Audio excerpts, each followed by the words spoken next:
Hello guys, আজকে চলে এসেছে একটা নতুন ভিডিও নিয়ে। ডিমের চপ কীভাবে বানাবেন তার জন্য করে লাগছে টমেটো, পেঁয়াজ, কাঁচা লঙ্কা, আদা, রসুন। সেগুলো সব মিক্সি করে নিতে হবে। মিক্সি করে নেওয়ার পর আলু সিদ্ধ লাগছে, আলু সিদ্ধর মধ্যে সেই পেস্টটা দিয়ে দিতে হবে।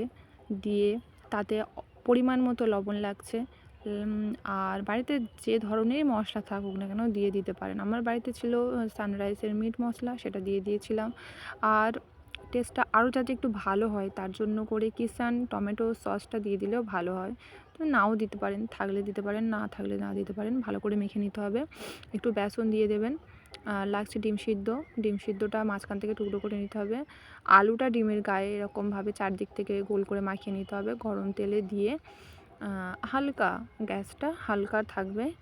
আমারটা একটু বেশি হয়ে গেছিলো, ওই জন্য করে একটু ডিপ হয়ে গেছিলো ভাজাটা। হালকা করে ভেজে নিলেই হয়ে যাবে। তো একটা একটা করে না দিলেও চলবে, দুটো তিনটে যতগুলো জায়গা ধরবে ততগুলো দিয়ে দেবেন। আমি আরও একটা দিয়েছিলাম, আর একটা রেডি হয়ে গেছিলো, সেটাও দিয়ে দিয়েছি, ভেজে নিয়েছিলাম।